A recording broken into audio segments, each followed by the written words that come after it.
Cuando éramos unos niños que comenzábamos con la música, escribíamos una canción y le poníamos 7 partes. Luego seguíamos e insistíamos porque estábamos seguros que lo íbamos a lograr y que íbamos a revolucionar el mundo de la música. Y hacíamos 5 partes y las 5 partes eran geniales y tenían unas melodías súper trabajadas y unas armonías completas y dábamos vuelta y vuelta y vuelta. Hasta que crecimos y nos dimos cuenta que no sabemos muy bien por qué. Esto es lo que vamos a tratar hoy en este capítulo, que las canciones tienen 2 partes. Exactamente. ¿Qué es esto, Anthony?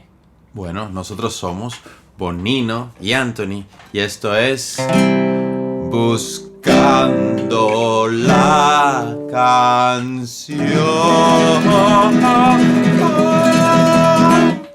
Salió bien porque yo hice una toma de playback. ¡Ah! Es como cuando viene gente aquí al estudio a grabar y dicen, no, vamos a hacer playback. Hoy no estoy muy bien. Yo hice una toma de playback. Vale. Bueno. Hay que hacer la segunda parte de esa entrada. Sí. Yo creo que le falta una segunda parte, ¿no? Sí. Bueno, hablemos de este tema que me pareció que tu introducción fue brillante. Porque es justo lo que uno se va dando cuenta a medida de que va creciendo. Uh-huh. Que, y perdóname que me meta. Sí. Pero es que me llevaste a una... Uno cree que haciendo las cosas complejas va a lograr algo sumamente importante. Y es cuando uno empieza a darse cuenta de que todo lo grande es en el fondo sencillo, fácil de ver, fácil de entender. Y eso, esa simpleza, esas 2 melodías, ese no sobrecargar las cosas, es lo que hacen que nosotros las podamos entender y consumirlas. Y a mí me decía mi profesora de composición, Marianne Joyce Walter, en Nueva York, me decía que un compositor va a ser más libre mientras más limitado esté a la hora de componer. Mientras más te limitas, más libre eres para ser creativo. Mientras más opciones tienes y menos te limitas, más te vas a perder porque vas a estar buscando un camino, no vas a estar desarrollando algo dentro de un pequeño espacio. Te cedo la palabra. No, interesantísimo lo que acabas de decir, Anthony. Y seguramente, porque yo sería de esa persona que estaría escuchando el podcast y diría, pero yo conozco una canción que tiene 3 partes. Uh-huh. Sí, por supuesto. Y seguramente saldrá otro y yo conozco una que tiene 4. Yo conozco una que tiene 5. Muy bien, yo los asentiría y diría, sí, es cierto, las hay. Bueno, nómbrame alguna muy popular que no sea Rapsodia Bohemia que tenga 5 partes. Y ahí las respuestas van a estar más complicadas. Y habría... Hey Jude. Nada, pero son 2 partes en esencia. Vale. Y eso pasa siempre así, digamos. ¿Cómo lo podríamos leer? De alguna manera vamos a ver a veces la canción que sí, vemos varias partes. Primero habría que ver si son en apariencia varias partes o son realmente varias partes, ¿no? Vale. Eso es lo primero que deberíamos ver, si son... Quizás es una elaboración de una de esas partes. Y por otro lado, lo que queremos, digamos, expresar y contar un poco en este podcast, que es un podcast educativo, es que en esencia la canción va siempre a tener 2 partes. Luego puede que haya una tercera, porque por ejemplo puede tener un puente muy atractivo, o una coda muy atractiva, o una introducción que tenga una personalidad muy fuerte. Pero la estructura en sí, el corazón de la canción, siempre va a estar en esas 2 partes. Y se habla mucho de esas 2 partes, se teoriza mucho de esas 2 partes. Ahora vamos a ver qué 2 partes deberían ser, ¿no? Tú nos vas a contar eso, Anthony. Pero lo interesante aquí es entender o hacerse esa pregunta hasta filosófica de por qué 2 partes. Mira, podríamos dar muchísimos ejemplos. Yo le voy a dar uno que tuve una vez, tuve la suerte de escuchar a una persona muy, muy, muy grosa, muy, muy de casualidad, que se llama Walter Murch. No sé si vive aún, pero es la persona que hizo el diseño sonoro de todas las películas de Francis Ford Coppola. Wow. ¿No? Fue en 2008, él estaba en la Argentina con Francis Ford Coppola haciendo Tetro. Tetro, yo me acuerdo de esa película con Maribel Verdú, Vince Gallo, sí. Y no me acuerdo quién más. Sí, Leticia Bredich, actriz argentina. Y bueno, alguien, yo soy de la ciudad de Rosario, no soy de Buenos Aires, alguien de una institución lo llevó para una charla. Yo, por esa casualidad de la vida, estaba allí, un amigo me dijo, anda a verlo que te va a súper interesar. Y él mostró cómo había editado el sonido de algunas de sus películas, entre ellas Apocalipsis Now, que era como la más interesante de todas para ver. Claro. Y hablaba de este concepto y él mostraba una serie de pistas. De hecho, mostraba, vamos a decir así, el proyecto del sonido con la imagen, ¿no? Una de las pistas eran muestra puntualmente la escena esa famosa donde se une la danza de las Valquirias, los helicópteros, ¿no? Sí, atacando, sí. Atacando. Bueno, entonces uno de los sonidos eran una de las pistas eran los disparos. Otra de las pistas eran los gritos de las personas, los muertos. Otra de las pistas eran las explosiones. Otra de las pistas eran los helicópteros. Otra de las pistas era la danza de las Valquirias. Vale. Y él muestra que prácticamente nunca había más de 2 pistas sonando. Wow. Sí, lo mismo hice yo. Wow. Y muestra el proyecto, ¿no? ¿Por qué decía él? Bueno, fíjense aquí suena la danza de las Valquirias y unas explosiones. Aquí desaparece la danza de las Valquirias. Iba dando el proyecto, iba dándole play y lo iba parando. Aquí suena gritos de la gente y disparos. Aquí suena la danza de las Valquirias y gritos de la gente. Wow. En algún pequeño momentito pasaba esa otra cosa. Y entonces él se hacía la misma pregunta filosófica de por qué pasaba eso, nunca más de 2. Empieza él a dar una especie de esta charla que estamos viendo aquí. Entonces cita una fuga 4 voces, 5 voces de Bach. Para los que no saben qué es una fuga, es una composición de tipo contrapuntística donde hay mucha superposición de melodías, vamos a decirlo así, ¿no? Es contrapuntístico, que es punto contra punto, que es nota contra nota. Exactamente. Y como el nombre lo indica, a 4 voces. Pero nunca, o casi nunca, o muy pocas veces, esas 4 voces están todo el tiempo en actividad. Él muestra que, incluso hace hasta ahí como un análisis medio estadístico, el 90 y pico % de las veces hay 2 protagonistas y alguna que aporta algo. Muy poquitas veces hay 3, nunca hay 4 a la vez, ¿no? Quizás ahí apoyando algún acorde, pero no en una clara intención contrapuntística. Claro. Cuenta también, tomó otro ejemplo de guionistas de series famosas. Recuerdo que citó a Starkey Hatch y algunas otras, de cómo se iban desarrollando las historias de los personajes. Y cuenta que en un mismo episodio nunca se desarrolla más de 2 historias a la vez. A pesar de que haya muchas más historias dentro de la sitcom. Claro. Y otro ejemplo más. Y decía, si tú cierras los ojos y yo tiro una moneda al suelo, puedes perfectamente, sin mirar, darte cuenta que es una y solo una moneda. Si tiro 2, tú te vas a dar cuenta que hay 2 y no más de 2 monedas que yo acabo de arrojar. Si tiro 3 o 5, ya más o menos da lo mismo. Te da igual, ¿no? Es verdad. Entonces, perdón que lo hice tan largo, pero toda esta introducción es un poco para decir... Maravillosa esta introducción, me inspira. Toda esta introducción es un poco para decir que las canciones tienen 2 partes porque es lo que podemos asimilar. Es la forma en la cual podemos entender la información. Estamos hechos de esa manera, ¿no? Entendemos de esa manera. Es un poco triste lo que voy a decir, pero los humanos somos mucho más escuetos en nuestras opciones de lo que creemos, ¿no? Sí. Por eso está la izquierda y la derecha, por eso está el bien y el mal. El yin y el yang. Exactamente, sí. El blanco y el negro. No hay blanco y negro, hay una gama infinita de colores entre el blanco y el negro. Pero nosotros apreciamos 2 cosas. Exactamente. Nosotros apreciamos 2 cosas y es muy cierto que en una película hay un bueno y un malo. Bueno, tú lo habrás mencionado ahora, pero siempre está nosotros nos gusta también comparar 2 cosas. No nos gusta comparar 3 cosas. Normalmente la pregunta es, ¿qué es mejor, la Pepsi-Cola o la Coca-Cola? No vamos a lo que son latinoamericanos que están escuchando este podcast conocerán o habrán oído hablar de la Inca Cola. No sé si tú la has oído hablar. He oído hablar, sí. Es una Coca-Cola peruana. Nadie dice, ¿qué es mejor, la Inca Cola, la Pepsi-Cola o la Coca-Cola? Tú siempre vas a decir, ¿qué es mejor, la Coca-Cola o la Inca Cola? ¿La Pepsi-Cola o la Inca Cola? Porque siempre puede que alguien haga la comparativa entre las 3, claro, obviamente. Claro. pero por lo general siempre nos gusta comparar la fuerza de algo con la fuerza de otro algo. Es como nosotros sentimos, nosotros estamos hechos simétricamente también, fíjate tú. Nosotros tenemos dos orificios en la nariz, tenemos 2 orejas, la boca sí es una, pero de hecho dicen que te dieron 2 orejas para oír más de lo que hablas.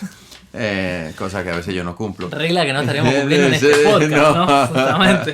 Salvo que tú escuches más de un podcast por semana, ¿no? Si escuchas 2, bueno, ahí estaría nivelando la balanza. Exacto. Por eso yo me pongo a escuchar podcast para nivelar la balanza. No, mentira.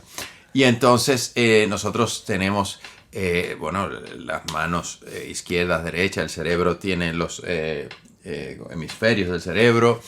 Luego, no sé, es que los instrumentos los tocamos con 2 manos. Es como todo está hecho, 2 ojos. Todo está hecho con esa sensación, 2 piernas. Por lo menos nosotros pensamos en 2. 2 es un número mágico en nuestra vida. Pienso también esto que ocurre en las canciones, un poco nos podríamos preguntar, ¿es algo nuevo? ¿Es algo que se inventó con la industria musical? Diría alguien que está buscando ahí como un poco, ¿no? una teoría contemporánea, comercial, claro, para hacer unas fortunas desde las majors y todo y eso. Y la realidad es que la forma sonata tiene 2 temas, al cual se le dice el tema masculino y el tema femenino, o el tema A y el tema B. Para aquellos Primer que no saben, segundo tema, claro, para aquellos no sepan lo que es la forma sonata, es la forma por excelencia con la cual están hechas las sinfonías, pero también un montón de otras piezas musicales que tienen forma sonata. Y eso surge en el barroco.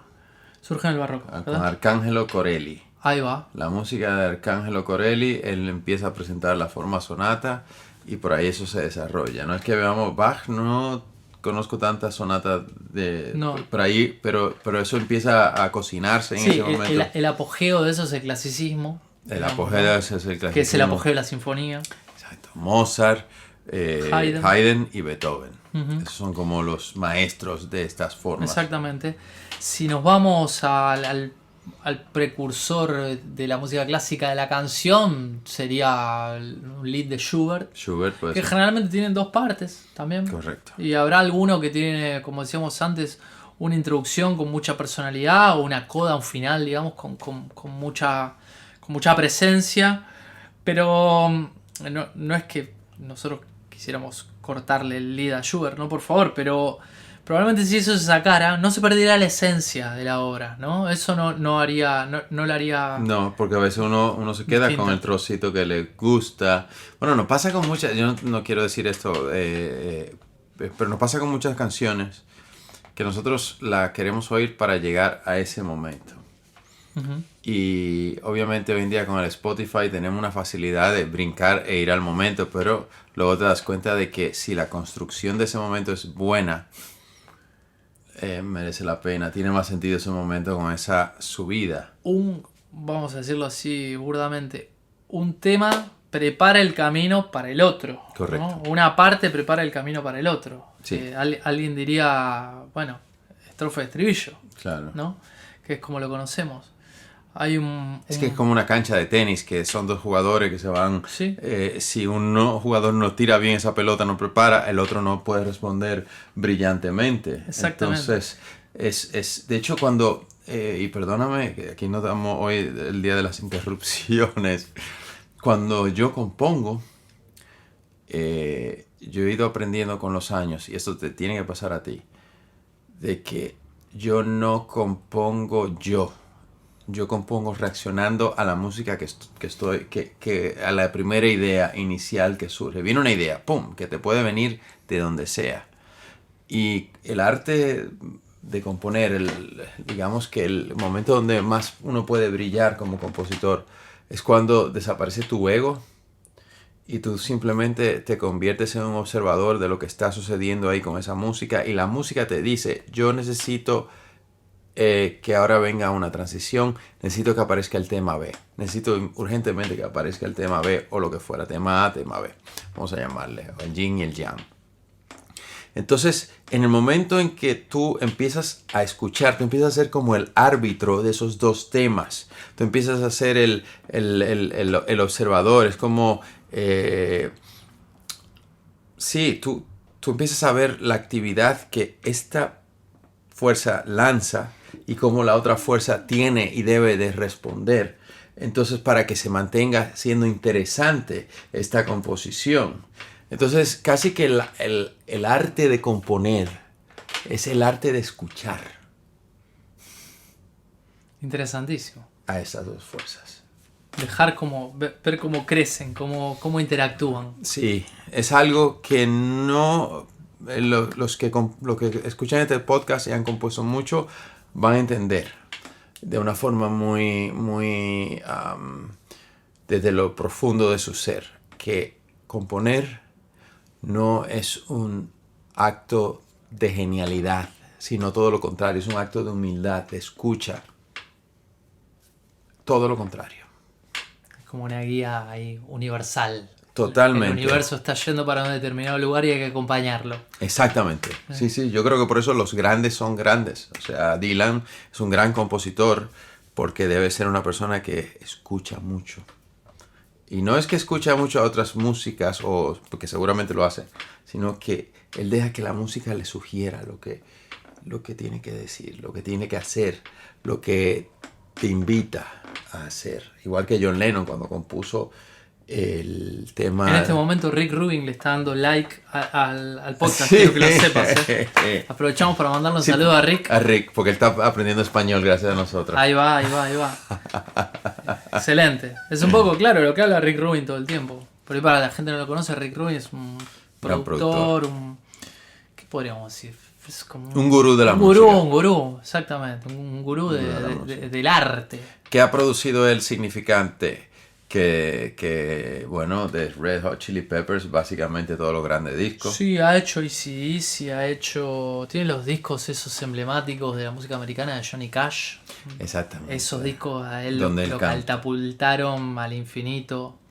Es hermoso. Ha hecho cosas de Nine Inch Nails, ha hecho una infinidad de sí. rap. Ahora veo que está como muy de moda con su nuevo libro. Yo lo he leído y es increíble también, pero bueno, es un artista de muchos años. Aprovechamos, hicimos un pequeño paréntesis para hablar de Rick Rubin. Un saludo a Rick Rubin. Bueno, seguimos. Cuéntame. No, pensaba también estas dos partes de las que hablamos siempre.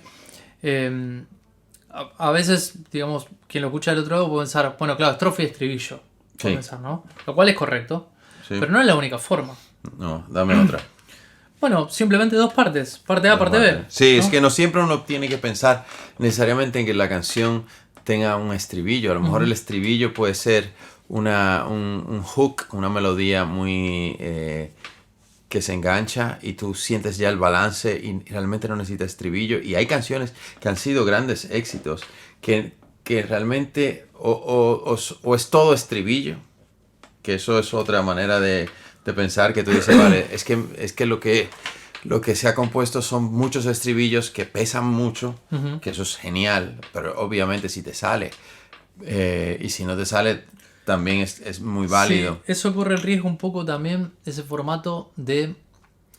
El estribillo, vamos a decir así, es un momento como álgido de la canción, ¿no? Y tú también hablabas de que hay una parte que prepara eso. Cuando todo es tan arriba, cuando está esa alegría que trae el estribillo todo el tiempo, quizás esa canción se vuelve un poco...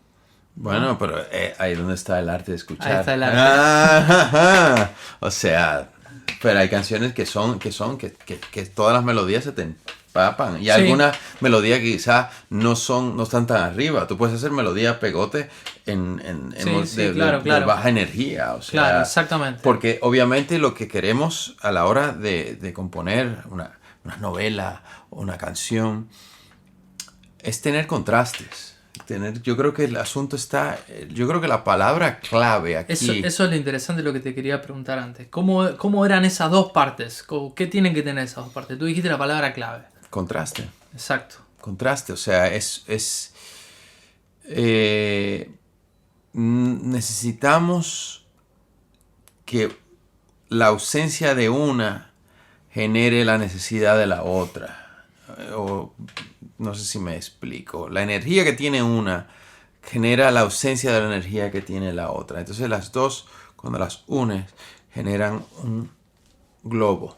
Y separados son dos medios globos que una tiene una energía de una manera quizá más activa, más sensual, y la otra tiene una energía más mística. Entonces lo místico de uno de repente llega a un punto donde tiene que explotar y se convierte en sexual, y así sucesivamente. Y así somos nosotros. Nosotros siempre estamos luchando entre nuestro lado racional y nuestro lado instintivo. Nosotros queremos reaccionar instintivamente muchas veces y lo estamos frenando por el lado racional, y hay veces donde el lado instintivo se come tu lado racional y tú explotas. Entonces todo eso,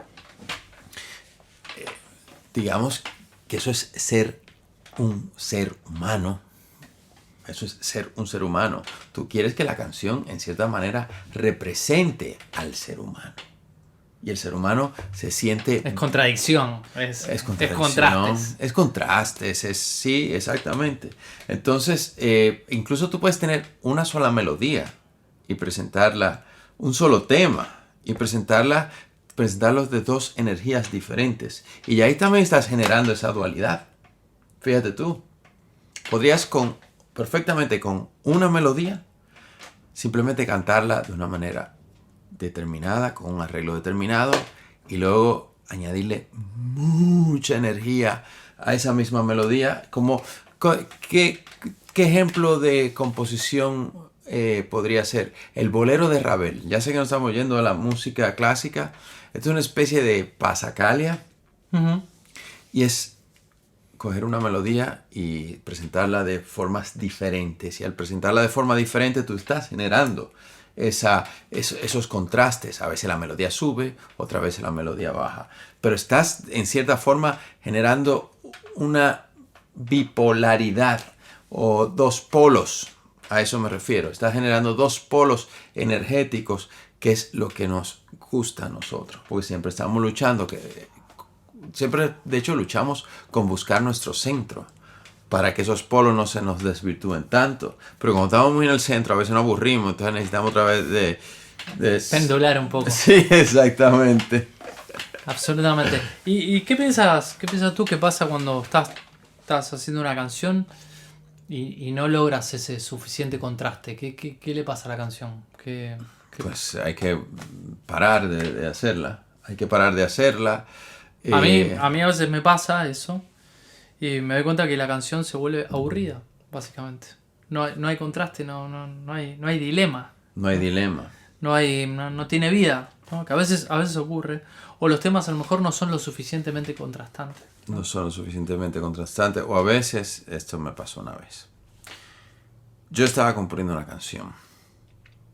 Y para el proyecto mío, Anthony and the Melody Makers. Y yo quería hacer una canción. Estaba apostando por hacer una canción que fuese lenta, reflexiva, triste. Y por alguna razón esa idea se me caía y se me caía y se me caía y se me caía y se me caía y se me caía. Y un día un amigo mío me dejó una guitarra eléctrica en casa.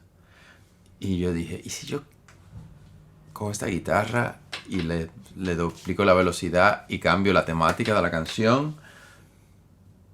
Y aquello cogió vida, y es la canción más escuchada de los Melody Makers. O sea, si lo hubiese presentado como era originalmente, no hubiese funcionado. Pero a veces también te puede pasar que una idea le haces algún twitch, un cambio, y se convierte en interesante. Pero muchas veces hay que desbotar esas ideas. ¿Cómo estamos de tiempo? Qué interesante. No, creo que estamos para cerrar. Estamos bien. Bueno, qué interesante este tema. Yo me imagino que lo vamos a...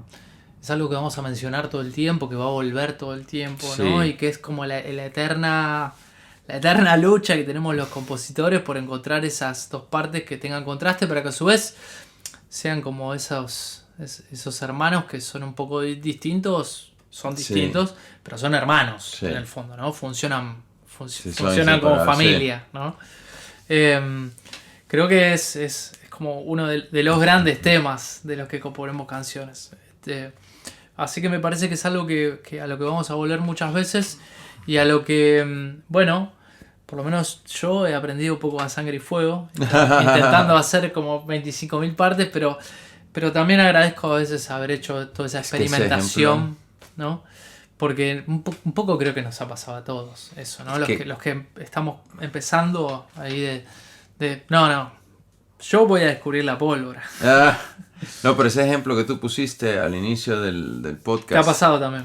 Hombre, evidentemente. Es que si no has pasado por ahí, no... yo creo que un compositor tiene que pasar por ahí. Sí, tiene que pasar por ahí, como hay que querer ser pretencioso. Sí, claro. Es también empezar a sentir que para qué lado va lo tuyo. A sentir que hice algo que no funciona. Eso también es muy bueno. No hay que frustrarse porque esto es un camino largo de años. Largo de ¿no? años, exactamente. No hay que descubrir la mejor canción al principio de tu carrera, sino yo diría que al final, porque a medida que van pasando los años, que ellos pasan, uno si todavía te gusta escribir música, porque hay gente que le pasó a Aaron Copland y a otros compositores que escribieron en una etapa de su vida y luego se dieron cuenta de que no tenían más nada que decir, y me parecía completamente válido. Sí, ¿por qué no? Pero si vas a durar mucho tiempo haciéndolo, más te vale que sea porque te merece la pena. Porque sientes el fuego sagrado. Exactamente, eso hay que cuidarlo, ese fuego sagrado. Así es. Pues bueno, nada. Anthony, hasta aquí hemos llegado en este capítulo ya, el 6º. Buscando la canción, a ver. Siempre me subo medio. Ahí. Buscando la canción.